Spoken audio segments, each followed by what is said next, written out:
Saudações, sejam todos bem-vindos a mais uma lição da Escola Sabatina.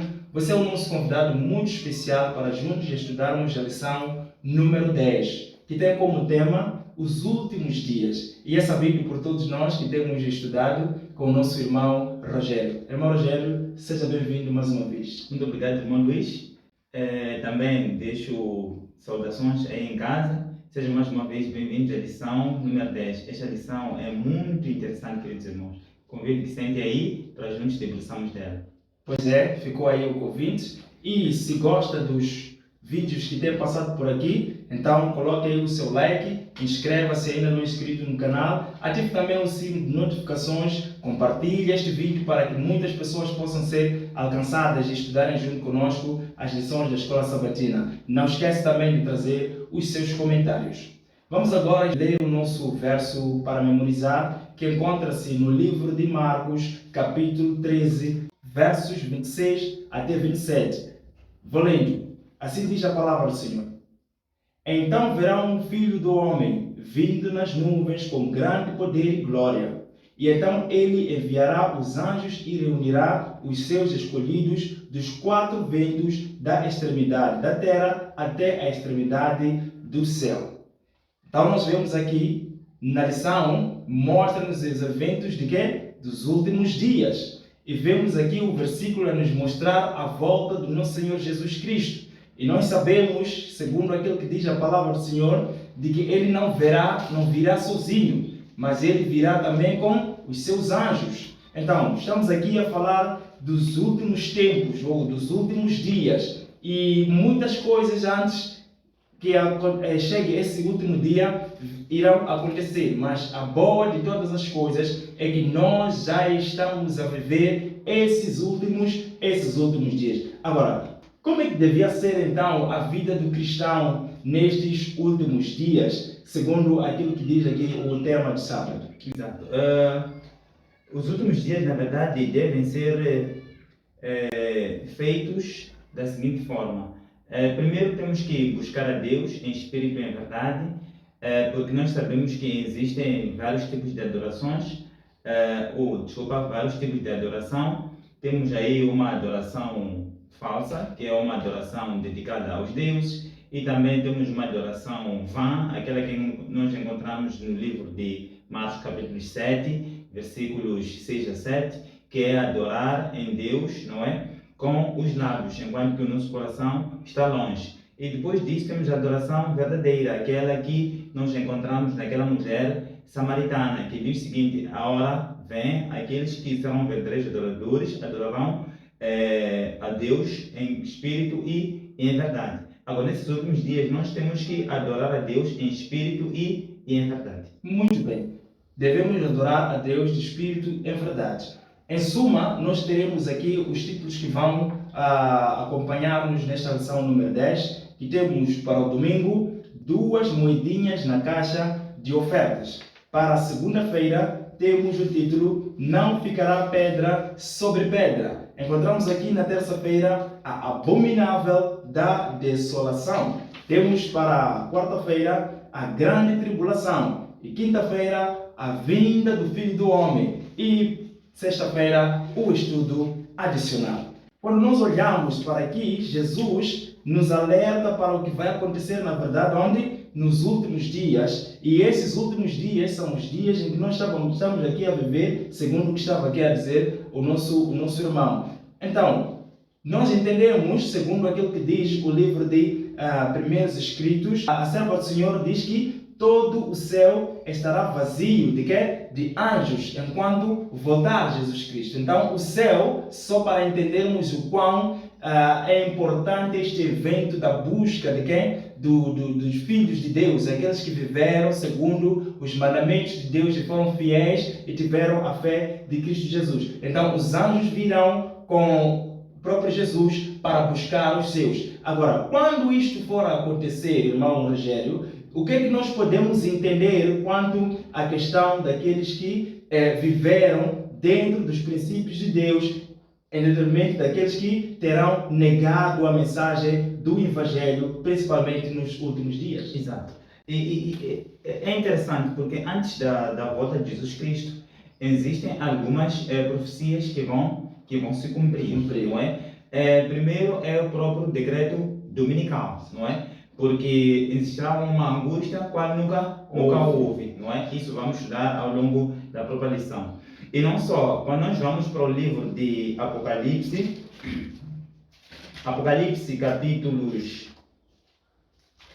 capítulos 6, não é? Aqui encontramos uma mensagem importante de acordo com a pergunta que o irmão aqui, assim que é, capítulo 6, versículos 12 até versículos 16, diz o seguinte: observei quando ele abriu o sexto selo, houve um grande terremoto, o sol ficou escuro como tecido de crina negra, toda a lua tornou-se vermelha como sangue, e as estrelas do céu caíram sobre a terra como figos verdes caem da figueira quando sacudidos por um vento forte.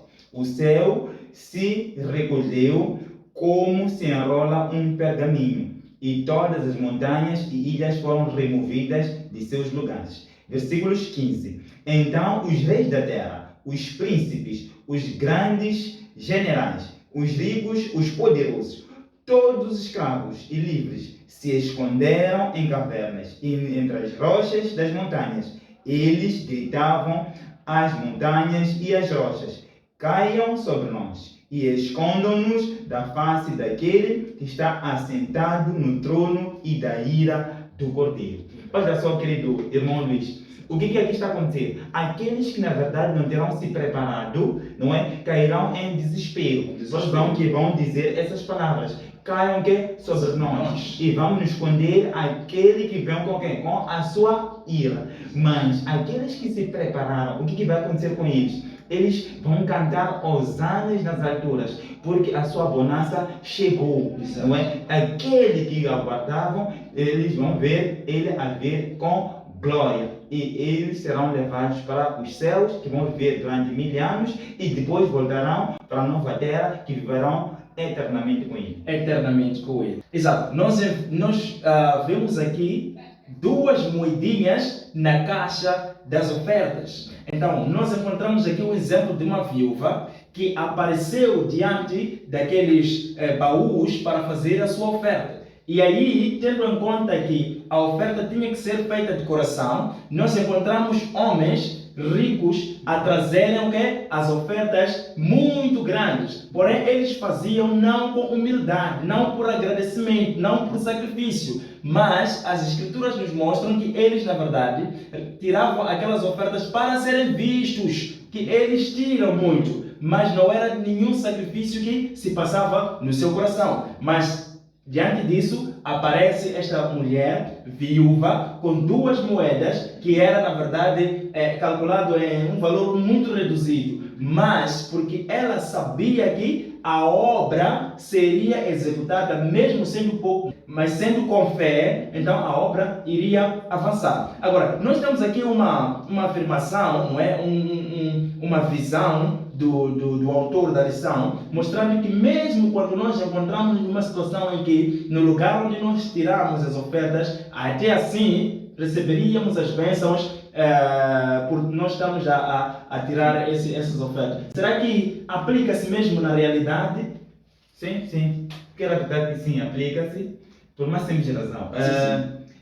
Nós temos vários ministérios, não é? Dentro da nossa igreja. Exato. Não só temos o ministério no templo, não é? Que hoje em dia é a igreja, não é? É o santuário, neste caso, mas podemos ter vários ministérios. Que esses ministérios são chamados de ministérios independentes. Que esses ministérios também fazem o trabalho que se faz dentro da própria igreja. Por exemplo, esse ministério, eles têm evangelizado.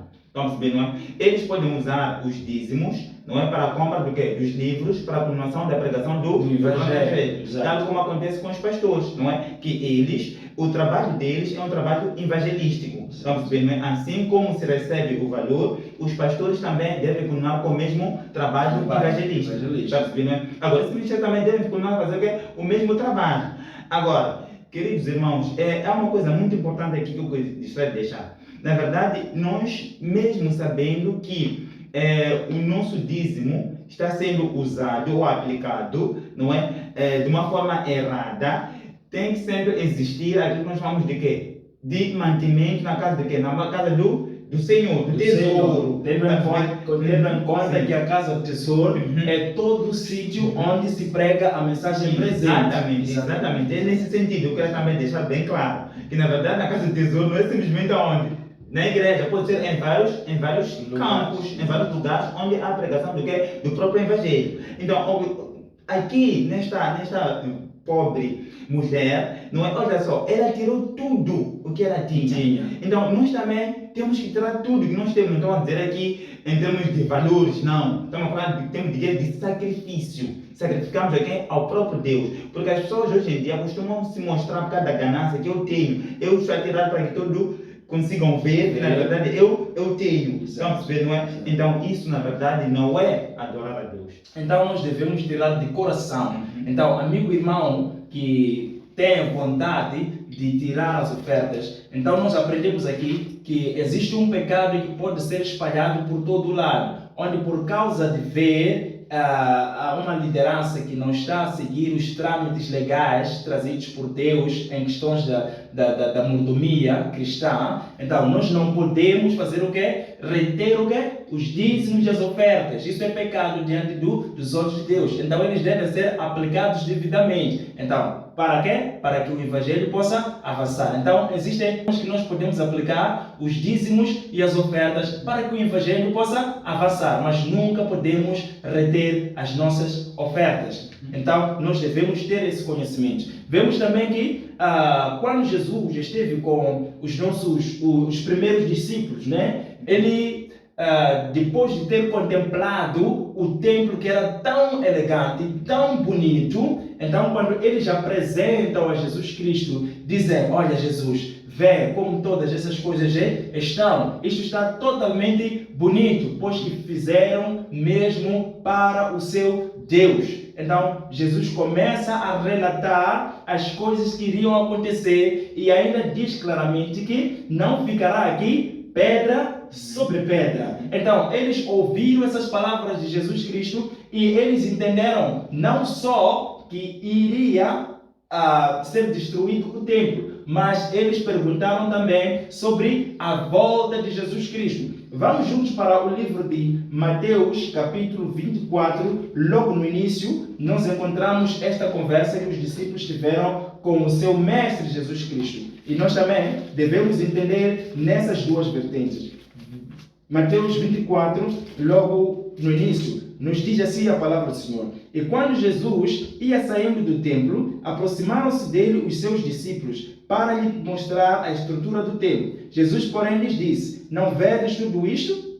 Em verdade vos digo que não ficará aqui pedra sobre pedra, que não seja derribado. Estando ele assentado no Monte das Oliveiras, chegaram-se a ele os seus discípulos, em particular, dizendo: dize-nos quando serão as coisas e que sinal haverá na tua vinda e do fim do mundo. Então, eles não só entenderam que seria derribado o templo, mas entenderam também que trata-se de destruição também do quê?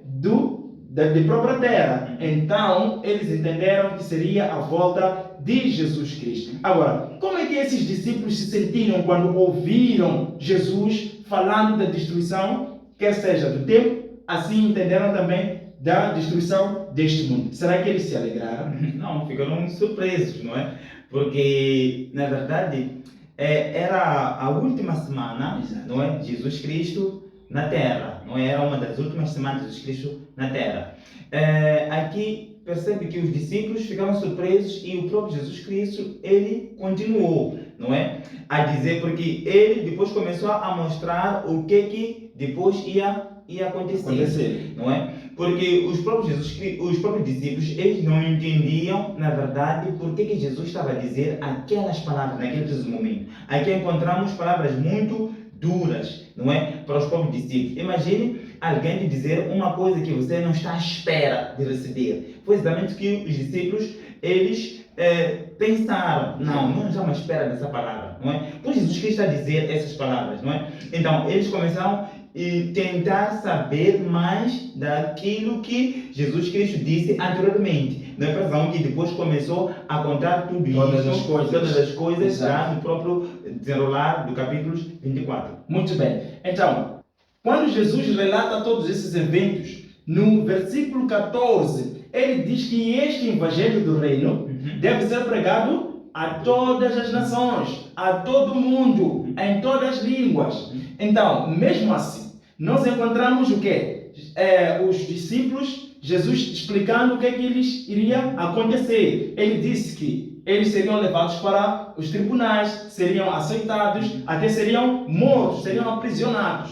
Então, mesmo assim, ele nos diz no capítulo 13 de Marcos, versos 11, a palavra do Senhor nos diz o seguinte: quando, pois, vos conduzirem para vos entregar, não estejais solícitos de antemão pelo que haveis de dizer, mas o que vos for dado naquela hora, isso falai, porque não sois vós os que falais, mas o Espírito Santo. Então, há momentos em que nós, ao nos consagrarmos, as coisas que nós vamos estudando, elas irão aparecer no momento certo, irmão Rogério. Sim, exatamente, no momento certo. Por quê? Porque, na verdade, a luz é progressiva. A luz é progressiva. Exatamente. Então, existem coisas que, na verdade, nós, por enquanto, podemos não estar preparados de receber. Mas será um momento em que toda a luz vai ser recebida por nós e aí sim já estaremos preparados. Exato. Olha só o que aconteceu com os discípulos. Depois deles terem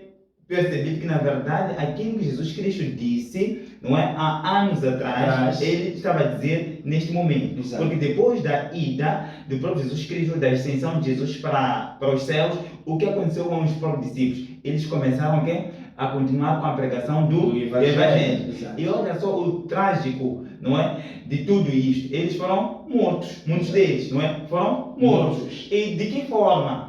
Olha só, o único discípulo que morreu de velhice foi quem? Foi o próprio João. Então, é exatamente isso que Jesus Cristo estava a falar. E a história voltará a se repetir. Exatamente. Então, como os discípulos morreram daquele jeito, e nós também, mas vamos morrer também, seremos os mártires. Porque o livro de Apocalipse diz que os mártires ainda não foram completados. Não é? Então, teremos pessoas que também vão ter que morrer. E também a inscrição também na terça, quarta-feira vai debruçar sobre isso. Até um dado muito importante, nós encontramos discípulos também, como exemplo, passando por essa situação de sinédrios, tribunais, para serem perguntados. Mas, veja só, a palavra do Senhor em Atos capítulo 5, verso 29, nos ilustra aquilo que nós devemos falar muitas das vezes. Importa fazer o quê? Obedecer a Deus do que obedecer aos homens. E para nós podermos ter essa força, essa pujança, precisamos de quê? Do Espírito Santo, que nós agora estamos a viver num tempo, amado irmão, em que devemos rogar pelo Espírito Santo. Chamamos de quê? Da chuva seródia. E esta chuva seródia é que vai nos capacitar para nós não sentirmos e não desistirmos, mesmo que haja perseguição. Eu quero dar um comentário aqui muito importante que encontra-se no livro Eventos Finais. Assim diz a serva do Senhor na página 195. Vou ler. Temos esperança de ver toda a igreja revivada? É uma questão que ela faz. Ainda diz, tal tempo nunca há de vir. Há na igreja pessoas não convertidas e que não se unirão em fervorosa, prevalecente oração. Precisamos entrar na obra individualmente. Precisamos orar mais e falar menos. Nesta explanação, nós vemos que, em algum momento, muitos vão esperar que toda a igreja possa ter uma consagração no mesmo nível, mas isso nunca vai acontecer. Então, cada um deve rogar pelo Espírito Santo para que, no momento de ser perguntado sobre a sua fé, responda que o Espírito Santo será o seu ajudador nesse momento. Então, nós encontramos aqui a abominação da desolação. Então, quando estas coisas forem acontecer, nós devemos ter o quê? Uma posição coerente no que diz respeito à palavra de Deus. Agora, quando se dará essa desolação da abominação? Nós encontramos aqui, por exemplo, no livro de Mateus 24, versos 15. Vamos juntos ler a palavra do Senhor no livro de Mateus, capítulo 24, versos 15. Quando, pois, virdes que a abominação da desolação de que falou o profeta Daniel está no lugar santo. Quem lê, entenda. Então os que estiverem na Judeia fujam para os montes, e quem estiver sobre o telhado não desça a tirar alguma coisa da sua casa, e quem estiver no campo não volte atrás a buscar os seus vestidos. Então aqui no Mateus 24, de versos 15 para baixo, então Jesus nos mostra o quê? A desolação, ok? A abominação da desolação. E ele nos chama a atenção que quando estas coisas forem por nós vistas, elas devem nos chamar a atenção. Nós devemos saber que chegou o momento de fazer o quê? De fugir. Para onde? Para os montes. Então, se a palavra diz que se virdes essas desolações, será que todos terão a mesma visão? Será que eles vão se aperceber que é neste momento que Jesus nos disse que devíamos fugir? Ok? Quero falar um pouco sobre esta lição mesmo da terça-feira, antes de responder a sua questão. Provavelmente na minha fala, vão perceber que através das palavras vou responder pouco a pouco a sua questão. Amém. Agora, o que acontece aqui? Na verdade, na própria lição do sábado, eu gostei da parte introdutória que diz o seguinte: Marcos 13 deixa claro que o cumprimento das profecias vai do tempo do profeta que a fez, não é, até o tempo do fim, concluindo com a segunda vinda de quem? De Cristo. O que acontece? Nós já entendemos as profecias do próprio Daniel, não é? Daniel teve o quê? Teve visões, não é? Que todas aquelas profecias começou do quê? Do tempo dele, não é? Que ele estava vivendo o quê? A Babilônia, e todos esses reinos foram passando até o último reino, neste caso. Exato. Que todo esse reino depois será um reino eterno. Aquela pedra, nós já lemos muito bem sobre a história de Daniel. Daniel 2, não é, conta sobre esse aspecto, e 3 também.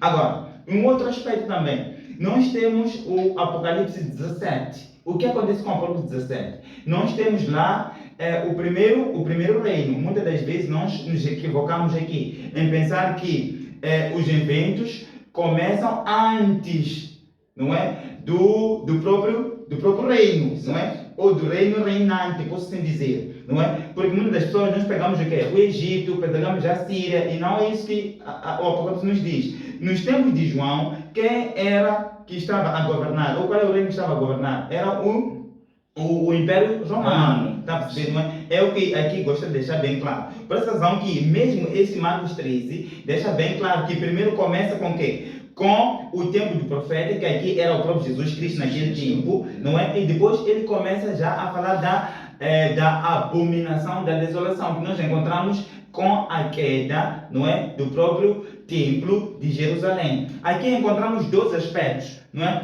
O primeiro aspecto que eu encontro aqui nesta lição é o quê? É primeiro o Império Romano, não é? O que ele fez? Ele cercou, não é, Jerusalém. Exato. Então, e o povo devia ficar atento. Não, é neste momento em que nós devemos fazer o quê? Devemos sair e fugir para o quê? Para os montes. E depois, quando isso já aconteceu, porque primeiro era o cerco, eles eram o primeiro alerta para que eles fugissem para onde? Para os montes, não é? E depois disso, encontra já o outro cerco, que depois aparece o quê? O próprio Tito, não é? Em que lá, aqueles estavam apercebidos, em nenhum momento eles foram o quê? Foram mortos. Muitos, não é? Tiveram que sair, pois já tinham previsto que isso ia acontecer. Agora, é importante que tudo isso também nos remete para o tempo do quê? Para o tempo do fim. Qual é o tempo que vai nos dizer que, na verdade, aqui também nós temos que fazer o quê? Temos que fugir. Temos o decreto dominical. Exato. Não é? O decreto dominical é o momento que nós vamos dizer que não, o tempo chegou. Nós fazemos o quê? Nós fugirmos, não é? Decreto dominical, temos que saber fugir. Porque depois do decreto dominical, aqueles que são filhos de Deus, em nenhum momento serão o quê? Serão mortos, não é? Tal como aconteceu com o filho de Deus, os filhos de Deus no tempo de Israel, não é? Naquele tempo em que o templo foi destruído nos anos 70. Eles perceberam que, na verdade, nós também, como já sabemos, somos filhos de Deus, vamos fazer o quê? Fugir para onde? Para os montes. Nós também temos que fazer o quê? O mesmo, não é? Quando chegar esse momento de desolação, nós temos que fazer o quê? Fugir para os montes, não é? Para que também não possamos morrer. Mas os filhos de Deus, conforme eu disse, em nenhum momento eles morrerão. Então, será que esta saída para os montes será de uma forma surpreendente ou há uma necessidade de nos prepararmos para vivermos longe da cidade? Porque se esta saída for nos pegue de surpresa, a questão de sairmos da cidade para os montes pode ser uma coisa muito difícil para os cristãos. Não será que existe uma preparação já neste momento presente que nós estamos a viver? Claro, claro. Claro, temos que nos preparar, não é? Exato. Não precisamos fugir. Há muitos que se frustraram, não é? Quando, por exemplo, chegou o Covid, vão dizer que, não, acho que este é o tempo.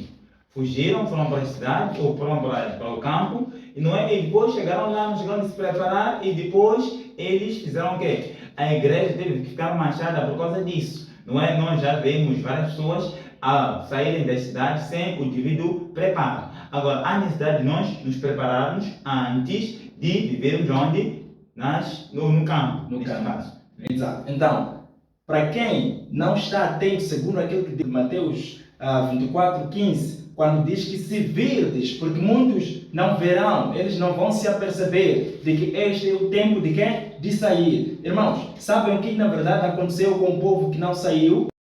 Que não obedeceu à voz de Deus, não obedeceu à profecia? Vamos juntos ler só aqui no livro de Lamentações, capítulo 4, versos 10. Vamos ver o que aconteceu devido à fome que se fez sentir para aqueles que não ouviram a voz da profecia. Assim diz a palavra do Senhor no livro de Lamentações, capítulo 4, versos 10. Assim vou ler. As mãos das mulheres piedosas cozeram seus próprios filhos, serviram-lhes de alimento na destruição da filha do meu povo. Veja só o que aconteceu, o que é que vai acontecer nos tempos que aqui Jesus referiu. Veja só, as pessoas chegaram até a cozinhar os seus próprios filhos. Já imaginou o que é que vai acontecer no futuro? Já imaginou o que vai acontecer daqui a pouco? Então nós precisamos nos preparar, ouvir a voz de quê? Do Senhor, para podermos sair no tempo certo e não ficarmos para passarmos essas situações todas. Bom, antes de passarmos dessa lição, eu gostaria de deixar bem claro na última parte da lição, Certo. em que nós vamos para o Daniel, quando nós vamos para o Daniel, capítulos 9,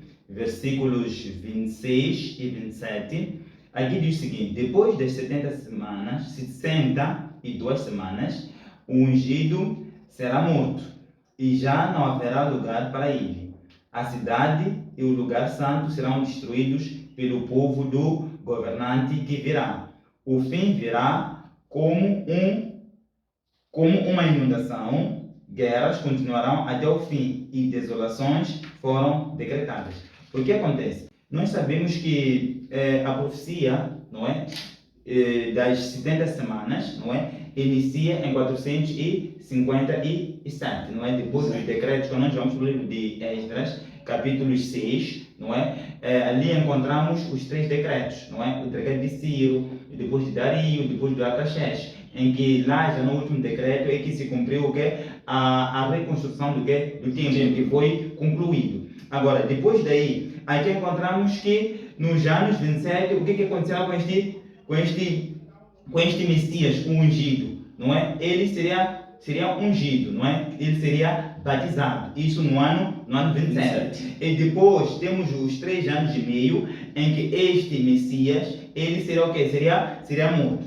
Nós encontramos também no capítulo 9, versículos 25, saiba e entenda que a partir da promulgação do decreto que manda restaurar a reconstrução de Jerusalém até o ungido, o príncipe venha, haverá 7 semanas e 62 semanas. Ele ou ela será reconstruída com ruas e muros, mas em tempos difíceis, conforme eu disse, não é, na minha fala anterior, que tudo isso foi se concluindo, não é, no reinado do Artaxerxes, não é, em que o próprio templo já foi totalmente construído. E depois, com muitos, 27, com muitos ele fará uma aliança que durará uma semana. No meio da semana, ele dará o fim ao sacrifício e à oferta. O que estamos a dizer aqui? Que temos a última semana, não é? Que é as 7 semanas, neste caso, que nós, 3 anos e meio, não é? Em que o próprio Cristo, ele seria o quê? Seria morto. É aí onde cessa os sacrifícios, não é? Nós sabemos que Jesus Cristo, ele morre às 15 horas, não é? Em que deveria acontecer o sacrifício, mas aquele cordeiro, ele teve que fazer o quê? Teve que fugir. Aí houve o rasgar do próprio véu, não é? Que separava o lugar santo do lugar santíssimo, não é? E depois disso, aqui devia ser o quê? A mensagem era escrita para o quê? Para os judeus, neste caso. Mas depois da morte de Estevão, não é? No ano 34, em que a mensagem já foi pregada para os gentios. Nós encontramos o próprio apóstolo Paulo, neste caso, a pregar para os gentios. O próprio apóstolo Jesus Cristo, estamos a falar dos discípulos, não é? Eles também continuaram a pregar o quê? A pregar para os gentios. Por essa razão que aqui diz, no meio da semana, ou antes disso, com muitos, ele fará o quê? Uma aliança que durará o quê? Uma semana. Aqui está a falar do quê? Desta aliança que ele concede para o quê? Para os judeus. Exatamente. Era na verdade para com os judeus. Então, nós vemos aqui a cronologia, né, dos tempos que estava aqui a explicar o irmão Rogério. Exatamente. E nós vemos que depois de Deus ter alertado as pessoas que haveria uma abominação, né, desolação, que vimos que são esses decretos, o decreto dominical e os demais que andam por aí, após isso haverá o quê? Uma grande tribulação. Esta grande tribulação vai se dar e já não falta muito tempo. Mas há uma mensagem de conforto que nós encontramos aqui em Daniel capítulo 12, versos 7, ok? Versos 1. Daniel capítulo 12, versos 1 diz: E naquele tempo se levantará Miguel, o grande príncipe, que se levanta pelos filhos do teu povo, e haverá um tempo de angústia, qual nunca houve desde que houve nação, até aquele tempo, mas naquele tempo livrar-se-á o teu povo todo aquele que se achar escrito no livro. Então, qual é esse livro que está a se referir? Está a se referir o quê? O livro da vida, para aqueles que terão se lavado no sangue do nosso Senhor Jesus Cristo. E veja aqui, a palavra do Senhor nos mostra, por exemplo, em Mateus 24, de 21 até 22, fala de quê? Desta grande tribulação. É a tribulação qual nunca houve. Vemos também Daniel 12, 1, vemos também Marcos capítulo 13, verso 14, fala da mesma tribulação qual nunca houve. Então, irmãos queridos, quando nós olhamos, por exemplo, para o livro de Marcos e olhamos a história que estava aqui mais ou menos a explicar, nós vemos que a partir desde o ano 538, então o Daniel é o cumprimento daquele tempo de 1260 anos. Onde o quê? Onde vimos o quê? A supremacia papal. Mas o que vai acontecer é que agora haverá o quê? Uma tribulação qual nunca houve. Agora, se nunca houve, é porque nós esperamos ainda uma pior que aquela que se deu durante aquele tempo na Idade Média. Agora, o preparo que nós devemos ter, se aquilo que aconteceu foi terrível e marcante, o que será então da tribulação a qual irá acontecer, irmão? Quando se diz que nunca houve, é que na verdade nunca houve. Nunca houve. Nunca houve. Está a perceber? Se bem que todas as tribulações que aconteceram não vão se assemelhar nesta que haverá. Exato. Estamos juntos, não é? Agora, quando nós vamos para o livro de Mateus, que estava aqui a referenciar, Mateus capítulos 24, versículos 21 a 22, diz o seguinte: Porque haverá então grande tribulação, como nunca houve, desde o princípio do mundo até agora, nem jamais haverá. Se aqueles dias não fossem abreviados, ninguém sobreviveria. Mas por causa dos eleitos, aqueles dias serão abreviados. Agora, nós estamos a falar aqui, temos uma profecia longa, não é? De 2300 tardes e manhãs, não é? Em que eu estava aqui a falar de 457, não é? Até as 70 semanas, neste caso, não é? Que termina nos anos 34. Mas toda esta profecia está dentro de 2300 tardes e manhãs. É o que nós encontramos aqui, aquilo que estava a falar de 1260 anos, não é? Que esta profecia de 1260 anos, não é? Está dentro das profecias de 2300 tardes e manhãs, onde estava a dizer que inicia em 538, não é? Até os 1698, em que o próprio Papa, não é? Perde aquilo que chamamos de quê? De supremacia. Agora,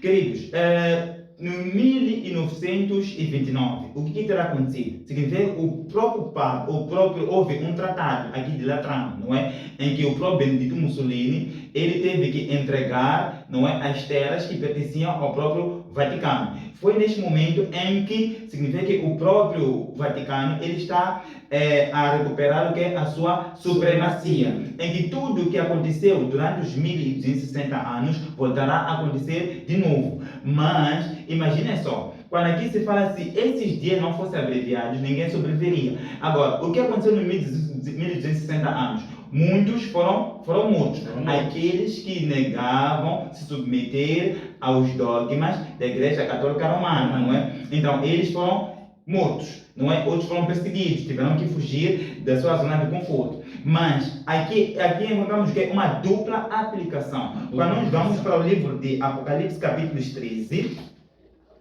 Apocalipse, capítulos 13, versículos 15, diz o seguinte: foi-lhe dado poder para dar fôlego à imagem da primeira, da primeira besta, não é? Aqui, a primeira besta que está a falar, não é? É o próprio quê? É o próprio Vaticano. Estamos juntos, não é? É o próprio Vaticano. E esta aqui diz que foi-lhe dado o poder. Aqui, quem foi dado o poder? Temos o quê? A segunda besta que foi dado o quê? O poder com a primeira besta. Quando nós falamos da segunda besta, estamos a falar do próprio Estados Unidos da América. Continua. De modo que ela podia falar e fazer que fossem o quê? Mortos todos que se recusassem a adorar o quê? A imagem, não é? Também obrigou todos os pequenos e grandes, ricos e pobres, livres e escravos, e receberam certa marca na mão direita ou na testa, para que ninguém pudesse comprar nem vender, a não ser quem tivesse a marca, que é o nome da besta, não é? O número do quê? Do seu nome. O que está acontecendo aqui? O que está acontecendo aqui? Significa que já está falando do quê? Do tempo do fim. Em que quem não tiver essa imagem da besta, vamos falar imagem da besta, o que significa? Besta, aqui podemos falar do quê? De um sistema. Estão percebendo, não é? De um sistema. E também podemos falar de uma adoração falsa, que é o próprio quê? Que é o próprio domingo. Estamos juntos, não é? Porque existem dois tipos de adoração. Três tipos de adoração, aquelas que eu falei, mas aqui temos uma adoração que Deus instituiu lá no Éden, que é o próprio sábado, e temos também o que? O próprio domingo, que alguém que submete a adoração no domingo, automaticamente está a adorar o quê? Está a adorar essa imagem do quê? Da besta, que são todas as heresias que o catolicismo tem. Estamos juntos, não é? Então, a própria Bíblia já nos deixa bem claro que em nenhum momento nós devemos submeter o quê? A esses dogmas ou a todas essas heresias, tal como aconteceu durante os 1260 anos. Tudo isso voltará a acontecer, mas desta vez no 3 anos de meio. Porque quando nós vamos para o Apocalipse 13, versículos 3, diz o seguinte: uma das cabeças da besta parecia ter sofrido o quê? Um ferimento mortal, não é? Isso aconteceu em 1798, mas o ferimento mortal foi curado, isso em 1929. O mundo todo ficou maravilhado e seguiu a besta. Adoraram o dragão, que tinha dado autoridade à besta, e também adoraram a besta, dizendo: quem é como a besta? Quem pode guerrear contra ela? Diz o seguinte: a besta foi dada uma boca para falar palavras arrogantes e blasfêmias, e lhe foi dada autoridade, autoridade para agir durante 42 meses. Aqui temos uma tipificação do futuro, estão percebendo, não é? Aqui temos 42 meses, nós estamos a falar de 1260 anos, que isso aconteceu, não é? Durante a perseguição dos mártires, não é? Muitos foram mortos, tornaram-se mártires, e depois aqui também temos uma outra aplicação para os tempos futuros, não é? Que depois do decreto dominical, não é? Teremos os 3 anos e meio, não é? Então, Jesus Cristo, o próprio Deus, tal como deu uma profecia longa de um dia correspondendo a um ano, que 1260 dias corresponde a 1260 anos, também ele abrevia, dizendo o seguinte: um ano também é o quê? Representa um dia. Que os 1260 anos, não é? No tempo já do fim, vai corresponder o quê? Os 3 anos e meio. Então nós estamos a ver aí Jesus, estamos a ver aqui Deus, pela sua misericórdia, ao invés de alongar pelos escolhidos, ele vai fazer o quê? Vai abreviar o tempo, porque ele sabe claramente que se este fosse alongado, os 1260 anos já ninguém viveria, ok?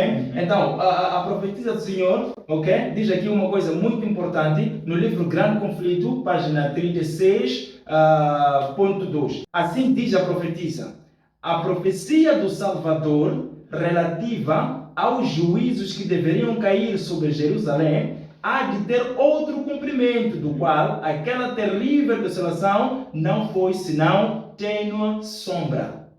Na sorte da cidade escolhida, podemos contemplar a condenação de um mundo que rejeitou a misericórdia de Deus e colocou a pés a sua lei. Quando é que essas coisas vão acontecer? Vai se colocar o quê? O decreto dominical.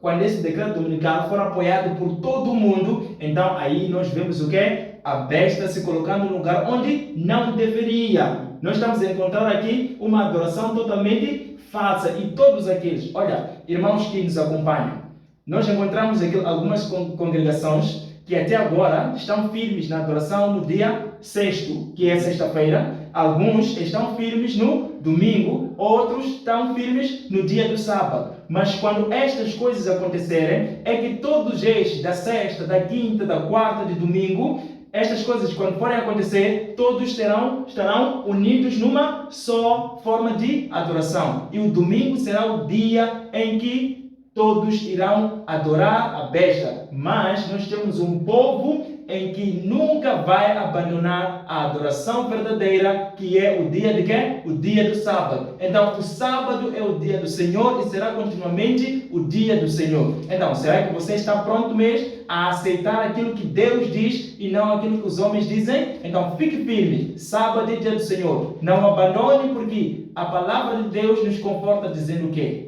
Estes dias, este sofrimento será abreviado por mim e por ti. Então, nós, depois dessas coisas, vemos o quê? O Salvador vindo. Nós encontramos o quê? A vinda do Filho do Homem. Então, a palavra do Senhor nos diz, no livro de Marcos, capítulo 13, versos 24. Ora, naqueles dias, depois daquela aflição, o sol se escurecerá e a lua não dará a sua luz. E as estrelas cairão do céu, e as forças que estão nos céus serão abaladas. 26 diz: e então verão vir o Filho do Homem nas nuvens, com grande poder e glória, e ele enviará os seus anjos e ajuntará os seus escolhidos desde os 4 ventos da extremidade da terra até a extremidade do céu. A terra não é quadrada, mas aqui quando se diz a extremidade do céu e da terra, nós estamos a ver o quê? Os pontos cardeais. Nós estamos a ver o norte, o sul, este e o oeste. Então, os anjos que virão com Jesus Cristo, eles ajuntarão todos aqueles que terão mortos em Cristo Jesus. E junto com aqueles que não provarão a morte, que hão de ver, ok? Então, estes receberão Jesus e serão levados para o céu juntamente. Então, esta é a nossa maior esperança como cristãos. Não é vã a nossa fé. E nós vimos que Jesus veio da primeira vez, veio como se fosse o quê? Uma ovelha que vai aonde? Ao matador, sem tirar qualquer que fosse a palavra, senão rogar ao Pai, dizendo: perdoe-os, não sabem o que fazem. Então a Bíblia nos diz que a vinda de Jesus, a segunda vinda de Jesus, será com poder e grande glória. Então, será que vale a pena mesmo nós permanecermos e adorar a Deus como deve ser? Vale a pena. Comentando sobre esta lição da quinta-feira, no trecho que estava a ler, no Marcos capítulo 13, 24, na verdade existiu um grande terremoto no terremoto de Lisboa, que aconteceu em 1655. Agora podemos nos perguntar, agora se tudo isso já aconteceu, não é? Pois Jesus Cristo, ele não veio, não é? Porque aqui diz que, mas naqueles dias, após aquela tribulação, que tribulação é esta que se refere aqui, não é?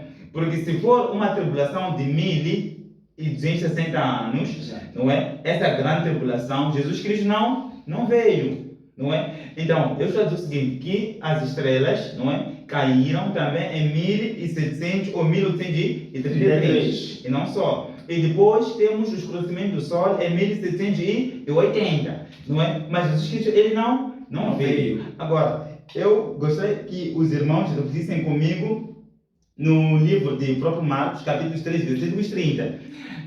Eu asseguro a vocês que não passará esta geração até que todas essas coisas aconteçam. O que está acontecendo? Aqui nós temos uma dupla aplicação. Aqui se está falando do tempo do fim. Tal como aconteceram o escurecimento do Sol, ou aconteceu o escurecimento do Sol, aconteceu a queda das estrelas, não é? O grande terremoto. Vamos ver, no tempo de fim também acontecerão as mesmíssimas coisas. Mas aqui diz, eu asseguro-vos que não passará esta geração que todas as coisas aconteçam, não é? Estamos a falar de que geração? A geração que vai vivenciar o quê? O escurecimento do Sol. A geração que vai vivenciar o quê? A queda das estrelas, porque as estrelas cairão de novo. A geração que vai vivenciar o quê? O terremoto, não é? Conforme eu li ali de Apocalipse, capítulos 6, lembram-se, né?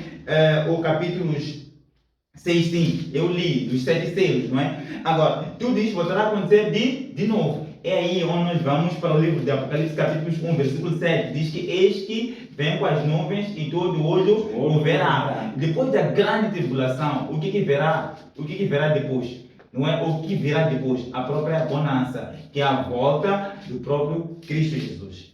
Exato. Então nós estamos a viver este período do sexto selo. As coisas aconteceram, mas podem vir a intensificar. Então, para dizer o quê? Para dizer que nós estamos dentro do quê? Do sexto selo. Dentro do sexto selo acontecem essas coisas. Pessoas viram o sol escurecendo, as estrelas caindo. Então, dentro dele, essas coisas podem vir a intensificar. Mas o que é que nós devemos fazer então, irmãos?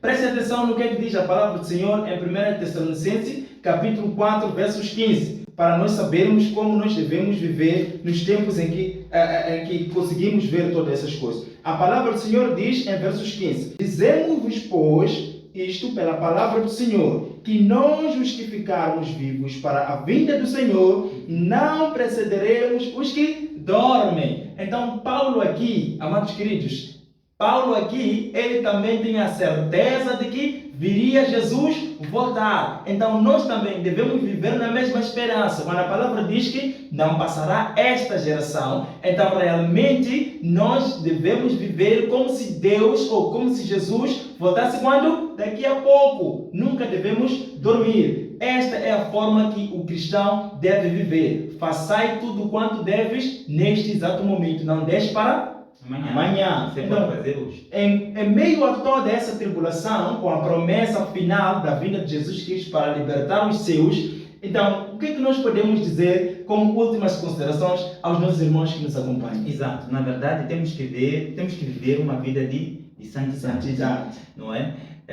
Porque não adianta nós sempre vivermos com alguns pecados conhecidos, porque na verdade a vinda do nosso Jesus Cristo está próxima do que nós imaginamos. Vivamos como se hoje fosse o nosso último dia de vida aqui na Terra. Só muito mais para dar as minhas considerações finais. Quando eu vou para o livro de Grande Conflito, capítulos 1, não é?